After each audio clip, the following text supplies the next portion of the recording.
he started having seizures, febrile seizures, when he was a baby. And we were kind of at the point where at 5 years old, you're supposed to outgrow them between 5 and 6. So we thought we were kind of, at the end of our journey. And he had, I would say, a handful of seizures throughout, febrile seizures from age 1 to age 5. But at preschool one day, he was totally fine, didn't have a fever or anything, and it was nap time. And he was napping, and the teacher noticed that he was having a seizure. And so that was the first time when he was age 5 that we realized and found out that he had also had ESES. And so he has outgrown his febrile seizures, but he has ESES. And he is almost 10 now, so it's been about 5 years. We had a neurologist from birth to age 5, and he was fantastic. But he moved away. And so now we're at this point where he had the seizure without having a fever, and we didn't know what was going on. And we had a new neurologist because his neurologist had moved to the East Coast. And so he was brand new to the epilepsy clinic that we go to. And he said, and obviously he was brand new to us, and he said, let's do an overnight EEG, since he had a seizure while napping. And we thought, well, that's kind of weird, but okay, let's do an overnight EEG. And so we did, and that's when we found out that he had ESES. So it was kind of like a happy accident that he was brand new to, the clinic. So he just wanted to get the full picture, because he didn't really exude any of the common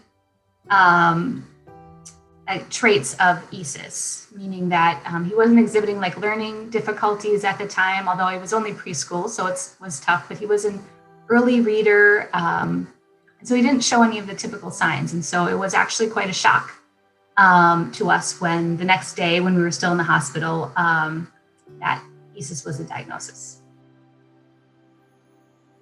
Status Epilepticus in sleep is I think the full term.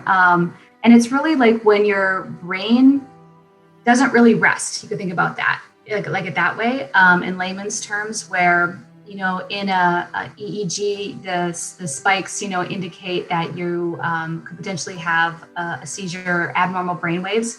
That's what happens to Chase at night. It's sort of like a switch. When he goes to sleep, his brain waves just start having that activity. And so his brain is really not resting when he goes to sleep, like a typical person would. And so we basically started this journey that we've been on since, of trying a whole host of different medicines. We've probably been on 5 or 6. And he's currently on 4 different medications right now. And Chase's body his pattern is that medicine will work, and then we'll know it works because he'll have like a clean EEG, is what his neurologist calls it, where it looks like a normal brain activity. But then it'll work for only a period of time, and it'll sort of fall out of, or his body will get used to it, and it'll stop working. So then we'll go on a different drug. And then for a period of time, it seems to work. So my husband and I kind of call it like we're on this roller coaster, where we're trying different things, combinations of different medicines, and just hoping that a combination works. And then when it does work, we kind of feel like, okay, well, what's this period of time frame that it is going to work, because he has this pattern of growing out of it for whatever reason. And we have not been offered surgeries. He is not a candidate for like PNS or anything, as I understand it. And so we've really just been trying different drugs, and then obviously the diet. It's been tough. My husband has anxiety, and that has it's been tough for him and me, watching that anxiety kind of come out. And having to having to kind of make sure that everybody's okay. We're a family of 3. And so, Monday was tough to find out that it still wasn't working again. And, we were just kind of down on Tuesday and Wednesday, and we got to pick ourselves back up, and it's tough. Anxiety is something that we struggle with. It's tough being a caregiver, and you just love them so much. I was looking at my notes, and I had asked our neurologist, I think it was about 8 months before, about the keto diet. But before he actually let us go on, or, we kind of made the point. And I remember the first time I asked about it, my mother actually told me about the keto diet and its effects with epilepsy. And I hadn't known about it. And so I'd asked about it in one of our appointments, and he said, I don't think we're there yet. There's other drugs we could try. We don't have to do that yet. And I noted that was 8 months before, but we were at the point where we were changing medicines again. Because that's why I had asked, like, are there natural things we could do? And so we were told no, but that drug that we had tried, I can't remember which one that was, didn't work.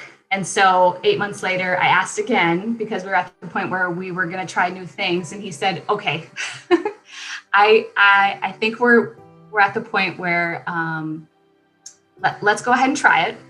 I mean, all the drugs we had been trying, things were losing its efficacy. So let's do it.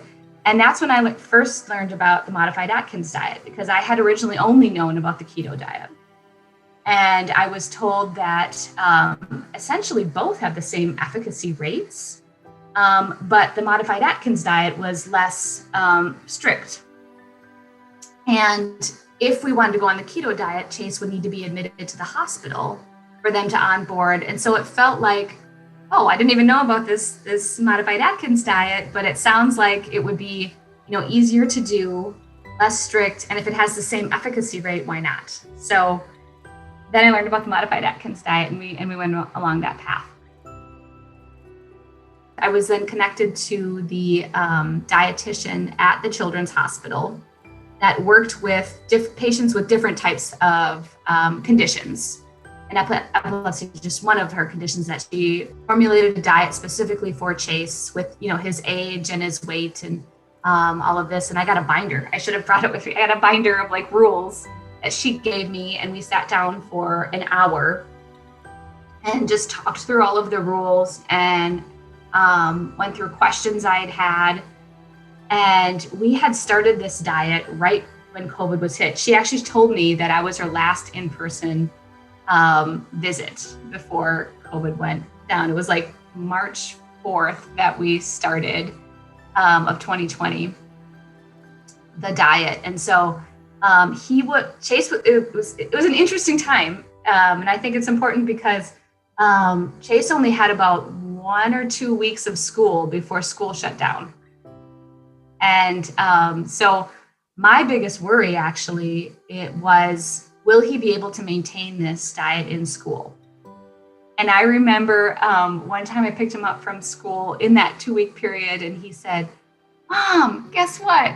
They offered gummy bears as a snack." And I said, "How many carbs is that?" And he didn't have the gummy bears. And so, he just took to it right away.